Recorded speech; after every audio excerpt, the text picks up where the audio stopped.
this week, the Synod, I guess they've started the small groups. They broke it into 14 small language groups. They're called circoli minori, small circles, I guess that's what it means.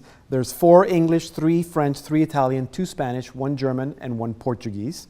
And this is where, I guess, I mean, you've been there, this is where a lot of, the work gets done, where major themes are developed or amendments are made to some of the interventions. You guys have been reading the reports.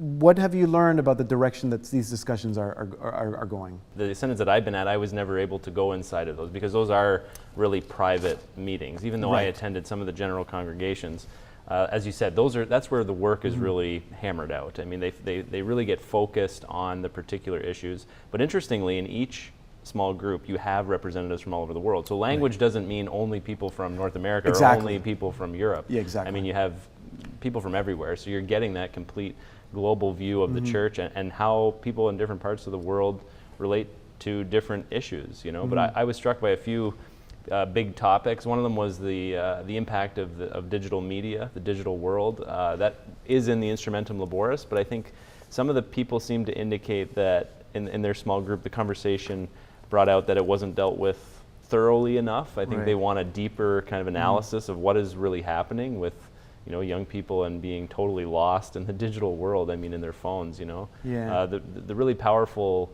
statement I remember was from one group that said there's a digital migration happening, like a digital migration away from family, away from culture, away from like religious values.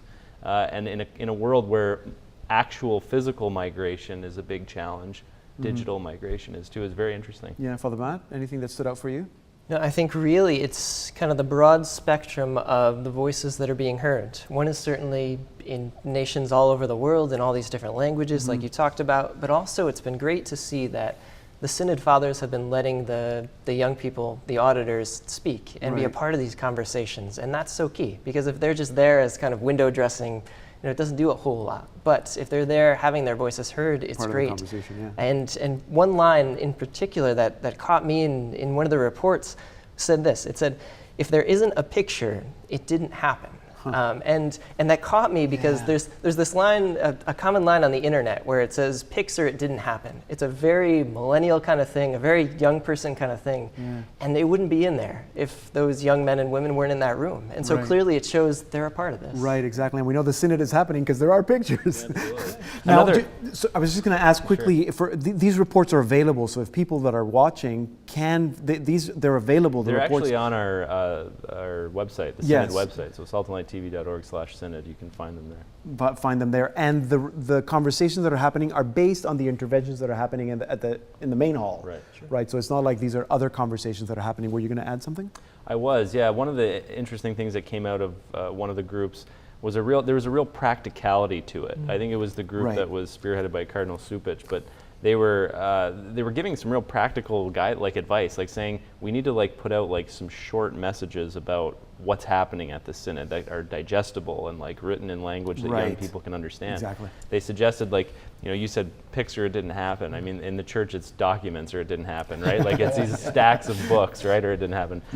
But they actually recommended that when the Pope, should he choose to write an apostolic exhortation, which would be the conclusion of the Synod, to accompany that with like some kind of study guide or like a video component, you know what I mean, where it would be more accessible to people instead of picking up a 300-page document and trying to get your way through it. So the practicality of some of the things that are coming up in the small groups, I think, is really good. Yeah, and that again, that really shows that young people are part of the conversation, because young people are known to be practical.